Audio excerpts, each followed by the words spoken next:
In every legend, she's the monster, the snake-haired woman, the woman who turns men to stone. But what if the monster was never born that way? What if she was made? Before her name whispered in fear, Medusa was a priestess of Athena. She served in the cold marble halls of the goddess of wisdom. Her voice echoed softly in the temple. She was beautiful, not compared to humans, but the gods. Her golden hair shimmered like sunlight over the Aegean. Her eyes could calm even a storm. But in the world of gods, anything more than gods was never a gift. It was a threat. In the temple of goddess Athena, people not only came to pray, but they also came to see her, and not only humans, but far above, from his throne in the depths of the sea, one god watched. Poseidon, lord of the oceans, desired her. One night, the sea roared against the cliffs, and Poseidon rose from the waves, his trident shining beneath the moonlight. He entered Athena's temple, the air still, the torches flickering. Medusa was in there praying to Athena. What happened next depends on who tells the tale. Some say Poseidon assaulted Medusa in the temple of Athena. Others, that he seduced her. But the truth buried in every version is the same. Medusa was powerless. The sea god's actions had broken sacred law. And when Athena saw what had been done in her temple, she got furious about the sacrilege in her temple. Since she could not punish the god Poseidon, she turned her anger on Medusa. The goddess looked on her once beautiful priestess and cursed her. Let your beauty be your weapon.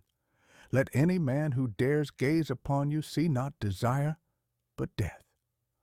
Medusa's golden hair twisted into serpents. Her skin shimmered with scales. Her eyes, once gentle, now carried the fury of Athena herself.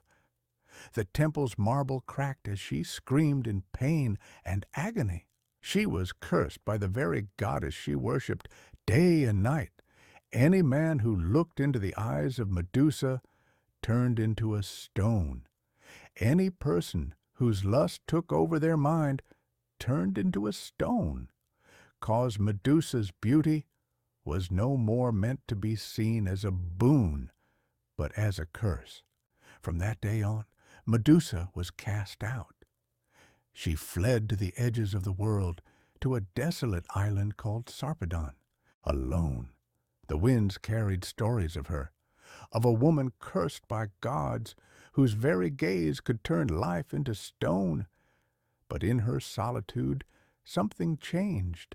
She stopped crying, stopped pleading. She began to live with her monsters. They whispered to her in the dark. Each hiss reminded her of what she had lost, her beauty, her faith, her place in the world. But slowly, she stopped hearing their curses as torment. She began to hear them as companions.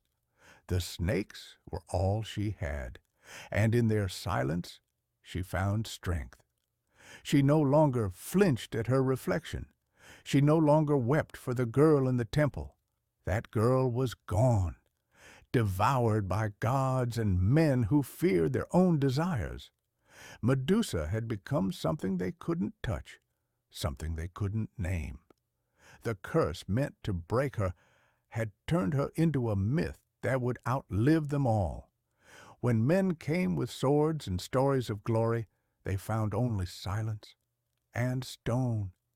Their eyes met hers, and in that instant they saw the truth. The real monsters were never the ones with snakes in their hair. Subscribe for more such stories.